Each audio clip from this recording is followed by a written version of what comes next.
बहुत समय पहले की बात है। एक छोटा सा गांव था जिसका नाम था आनंदपुर। चारों ओर खेत, नदियां और पीपल के घने वृक्ष थे। गांव शांत था, लोग सीधे सादे थे और एक दूसरे के दुख सुख में सहभागी थे।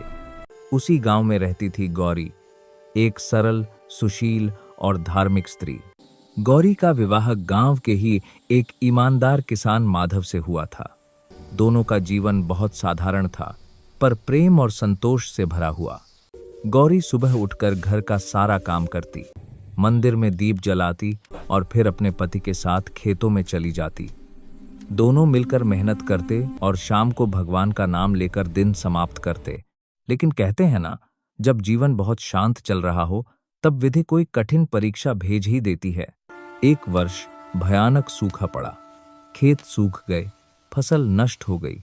माधव दिन रात मेहनत करता रहा, लेकिन लगातार चिंता और भूख के कारण उसका शरीर कमजोर होने लगा।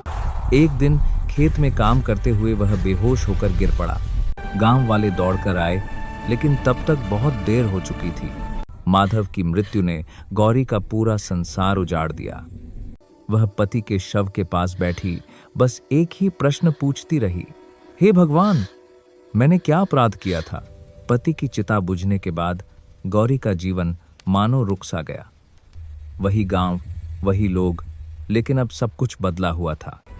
पहले जो सम्मान था अब सहानुभूति में बदल गया, और कुछ ही दिनों में वह सहानुभूति भी बोझ बनने लगी। गांव में तरह तरह की बातें होने लगी। कोई कहता यह स्त्री अभागिनी है, कोई कहता इसके साये से ही अनिष्ट होता है। गौरी सब सुनती थी, पर कुछ कहती नहीं थी। उसका दुख अब शब्दों से परे हो चुका था। एक दिन गांव में खबर फैली कि 3 संत महात्मा आनंदपुर आने वाले हैं। कहा जाता था कि वे हिमालय से आए हैं और जिनके जीवन में अंधकार होता है वे उसे प्रकाश दिखाते हैं। तीनों संत गांव पहुंचे। तेजस्वी मुख, शांत नेत्र और मुख पर दिव्य मुस्कान। गांव के लोग श्रद्धा से उनके चरणों में झुक गए, लेकिन जब संतों की दृष्टि गौरी पर पड़ी तो वे ठहर गए।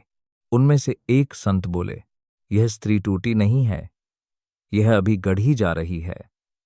गांव वाले चकित रह गए। जिसे वे दुर्भाग्य का प्रतीक मानते थे, उसी को संतों ने विशेष कहा। रात के समय जब पूरा गांव सो चुका था, गौरी हिम्मत करके संतों के ठहरने के स्थान पर पहुंची। उसके मन में डर भी था और आशा भी। सबसे वरिष्ठ संत ने पूछा, पुत्री, तुम क्या चाहती हो? गौरी की आंखों से आंसू बहने लगे। उसने कहा, मैं सुख नहीं चाहती, मैं केवल अपने दुख का अर्थ जानना चाहती हूं। संत मुस्कुराए और बोले, दुख वही पाता है जो उसे सहने योग्य होता है। तुम्हारा मार्ग आसान नहीं है, पर यदि तुम तैयार हो तो तुम्हारा जीवन बदल सकता है। यहीं से गौरी की परीक्षाओं की शुरुआत हुई। पहली परीक्षा, एकांत और धैर्य। गौरी को आदेश दिया गया कि वह 3 दिन तक नदी किनारे अकेले ध्यान करेगी। न भोजन, न बात, केवल मौन। पहले दिन डर लगा, दूसरे दिन मन भटका, तीसरे दिन भीतर शांति उतरने लगी। जब संत लौटे तो उन्होंने कहा, तुमने स्वयं से मित्रता कर ली है, यह पहली विजय है। दूसरी परीक्षा, अपमान और क्षमा। गौरी को गांव लौटकर उन लोगों की सेवा करनी थी जिन्होंने उसे सबसे अधिक अपमानित किया था। उसका हृदय कांपा, पर उसने किया। उस दिन गौरी ने समझा कि क्षमा आत्मा की सबसे बड़ी शक्ति है। तीसरी परीक्षा, सेवा और समर्पण।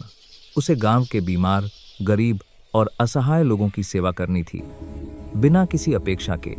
दिन रात सेवा करते करते उसका दुख कहीं खो गया। अंत में संतों ने कहा, अब तुम परीक्षा नहीं, प्रकाश हो। जब संत गांव से विदा हुए, गौरी अब वही स्त्री नहीं थी। उसके चेहरे पर शांति थी, शब्दों में मधुरता थी और कर्मों में करुणा। धीरे धीरे गांव के लोग उसके पास आने लगे, कोई सलाह के लिए, कोई शांति के लिए। वही गौरी जिसे कभी तिरस्कार मिला था, अब मां गौरी बन चुकी थी। कहानी से सीख। दोस्तों, यह कहानी हमें सिखाती है कि दुख अंत नहीं, शुरुआत हो सकता है। त्याग कमजोरी नहीं, शक्ति है। और हर इंसान के भीतर एक दिव्य प्रकाश छुपा होता है।